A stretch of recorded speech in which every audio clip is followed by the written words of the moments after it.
노후 준비 이거 생각만 해도 좀 어깨가 무겁고 막막하게 느끼시는 분들 정말 많으시죠. 오늘 저희가 함께 살펴볼 자료들은요, 이런 막연한 불안감을 좀 걷어내고 이 노후 준비라는 게 단순히 돈 모으는 것 그 이상이라는 걸 보여주고 있습니다.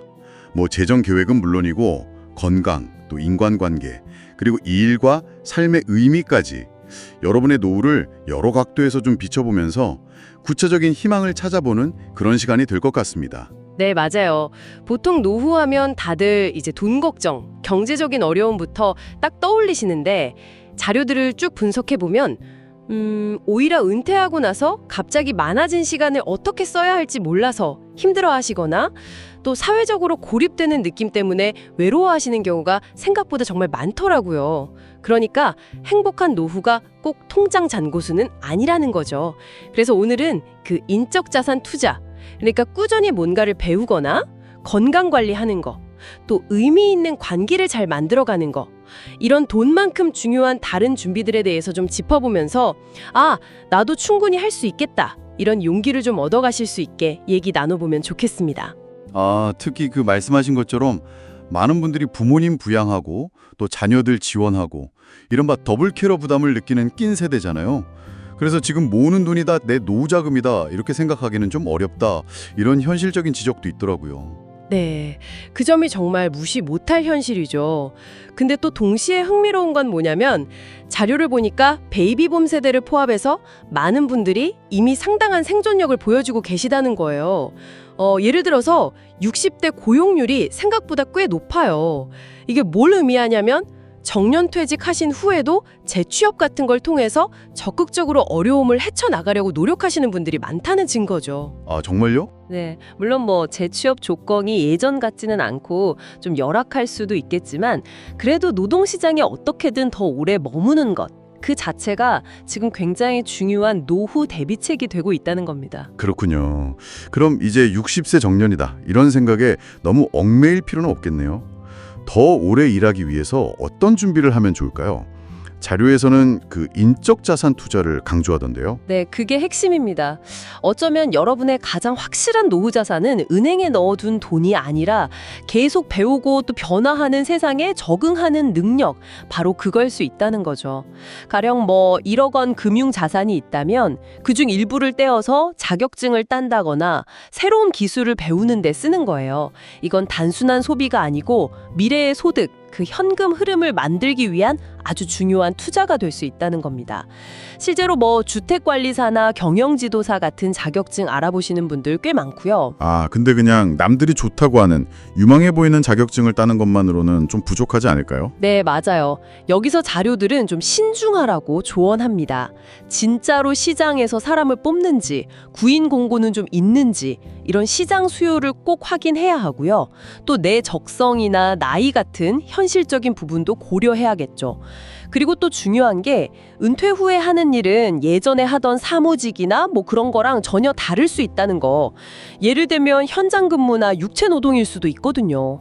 이런 변화를 좀 받아들일 수 있는 열린 마음, 그러니까 시장과 타협할 줄 아는 유연성이 필요하다, 이렇게 이야기합니다. 그렇군요. 일하는 것 외에도 우리가 가진 자산에 대한 관점 자체를 좀 바꿔야 한다, 이런 이야기도 좀 인상 깊었어요. 자산을 모으는 것에서 소득을 만들어내는 것으로 관점을 전환해야 한다고요. 어떻게 매달 생활비로, 즉 현금 흐름으로 꾸준히 만들어낼 거냐, 이게 핵심 질문이 되는 거죠. 예를 들면 뭐 주택연금 같은 제도가 있잖아요. 이게 비싼 집에 살면서도 당장 쓸 현금이 없어서 힘든 그런 상황을 좀 막아주고, 집이라는 자산을 어떻게 보면 안정적인 현금 흐름으로 바꿔주는 그런 역할을 할 수 있다는 거죠. 근데 여기서 또 우리가 쉽게 놓치는 복병이 바로 물가 상승률, 이거 아닌가요? 지금 필요한 생활비가 나중에도 그대로일 리가 없으니까요. 오, 정말 중요한 지적이세요. 생활비가 복리로 계속 증가한다는 사실을 절대 잊으면 안 됩니다.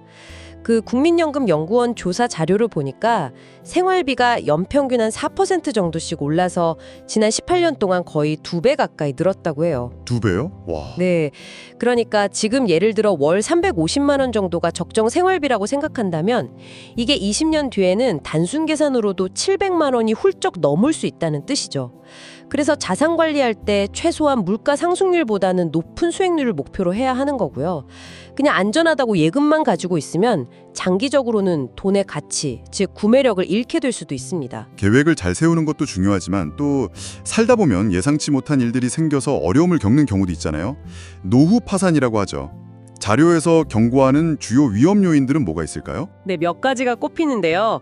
갑작스러운 중대 질병 발생, 그리고 준비 없이 뛰어든 창업의 실패, 또 자녀 문제로 인한 예상치 못한 지출이나 갈등, 황혼이혼도 있고요. 마지막으로 금융사기에 휘말리는 경우, 이런 것들이 대표적입니다. 특히 이제 퇴직하고 나서 갑자기 내가 투자 전문가다 이렇게 생각하시거나 상식적으로 말이 안 되는 고수익률 제한 같은 거에 쉽게 현혹되시는 거 정말 경계해야 한다고 강조합니다.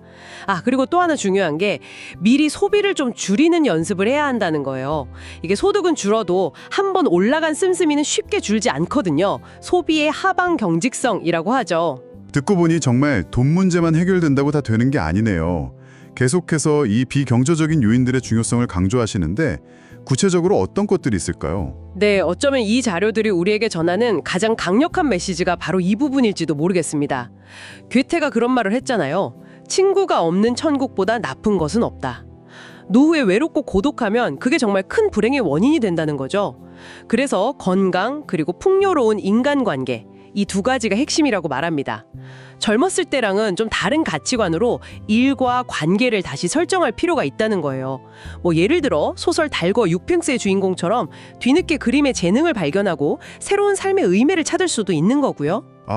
그럼 관계나 삶의 의미 같은 건 그럼 어떻게 찾아야 할까요? 좀 막연하게 들리기도 하는데요. 그래서 퇴직하기 전부터 미리 좀 주변 관계를 돌아보고 회사 동료 말고도 다양한 사람들을 만나면서 정보도 얻고 교류의 폭을 넓혀놓는 것이 중요하다고 해요. 의외로 정말 오랜만에 만난 지인이 새로운 기회를 연결해주기도 하거든요. 그리고 무엇보다 중요한 건 그동안 회사나 가족 중심으로 맞춰져 있던 삶의 무게중심을 이제 나 자신에게로 좀 옮겨와서 내가 진짜로 원하는 삶은 뭘까? 이걸 좀 진지하게 탐색하는 시간을 갖는 것, 이게 필요하다는 거죠. 오늘 이렇게 쭉 이야기를 나눠보니까요. 노후 준비라는 게 정말 돈 문제를 넘어서서 건강, 관계, 일, 여가, 그리고 나 자신에 대한 깊은 성찰까지 다 포함하는 그야말로 삶 전체를 다시 설계하는 과정이라는 생각이 드네요. 막연하게 불안해하기보다는 구체적으로 뭘 해야 했지, 그 행동 계획을 세울 용기를 주는 그런 자료들이었던 것 같습니다. 네, 맞아요. 은퇴 후의 삶은 젊었을 때 짜던 계획표와는 전혀 다른 게 필요합니다. 그래서 얼마를 모아야 할까? 이 질문도 물론 중요하지만 그보다는 나는 노후에 어떤 모습으로 살고 싶을까? 그 삶을 위해서 지금 각 영역에서 뭘 시작해야 할까? 이런 질문을 스스로에게 던져보시면 좋겠습니다.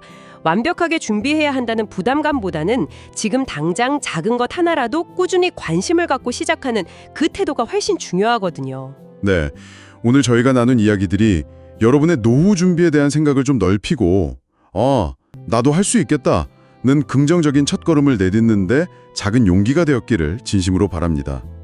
어쩌면 노후 준비의 가장 중요한 열쇠는요, 나에게는 아직 충분히 시간이 있고 나는 잘 해낼 수 있다, 이렇게 믿는 마음 그 자체가 아닐까요?